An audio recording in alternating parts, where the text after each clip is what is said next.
په امریکا کې اکثره کمپنۍ چې کله هم کاري ځواک ته ضرورت لري نو د روزګار لټونکو لپاره خپله یوه میله یا جاب فیر جوړوي. کله کله یو شمیر کمپنۍ په ګډه سره داسې میلو ته روزګار لټونکي رابلي. مقصد یې هم یو وي چې ځان دپاره ښه کاري ځواک ترلاسه کړي او روزګار لټونکي په اسانه یو ښه روزګار حاصل کړي. داسې یوه میله د کیلیفورنیا په سکرمنټو ښار کې د افغانانو په خصوصي توګه هغه کډوال چې په کال 2021 کې امریکې ته راغلي لپاره د غیر دولتي بنسټ المصباح لخوا جوړه شوې. دلته نن سبا په کالیفورنیا کې په سکرامنټو کې د کار چیلنج دی، کار نه پیدا کیږي، ډیر خلک زیات ضرورت کار ته لري. نو د دې په خاطر باندې موږ وغوښتل چې یو څو کمپنیان دلته دعوت کړو چې تر څو د خلکو ته د کار زمینه مساعده کړي. دې میله کې یو شمیر کمپنو خپل میزونه لګولي، په دې موقع د کار لټونکو کوایف اخیستل کیږي او د هغې د کار لپاره فارم ډکولو کې مرسته کیږي.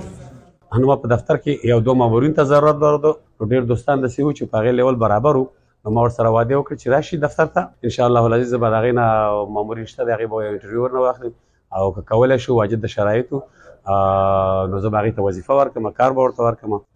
دې میلې ته د مختلفو تجربو، صلاحیتونو او تعلیمي بیک ګراوند خلک د کار موندو په ارزو راغلي. شکر دی لیسنس مې اخیستی دی، ګاډی لرمه.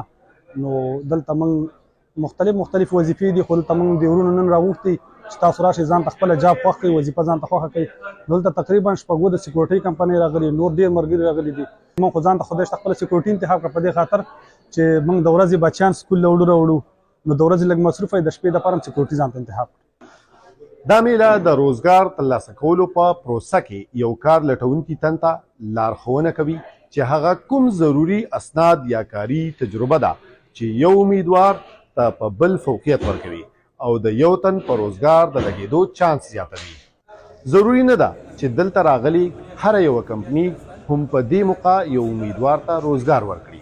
داسې میلې د روزګار لټونکو او ورکوونکو لپاره د رابطو یا اړیکو جوړولو د یو پلیټفارم حیثیت لري. د نن ورځې دا پروګرام که څه هم د هغه کسانو دپاره چې د وظیفې د غوښتلو دپاره خپل درخواستونه ورکول مهم و، د هغې کمپنیانو دپاره چې په دې بخش کې کار کوي په دې هم مهم و چې خپل خلک هغه کسان چې دلته راغلي وو هغوی ته د هغې خدماتو په اړه باندې معلومات هم ورکړي کوم چې دا وخت دوی ټولنې ته وړاندې کوي.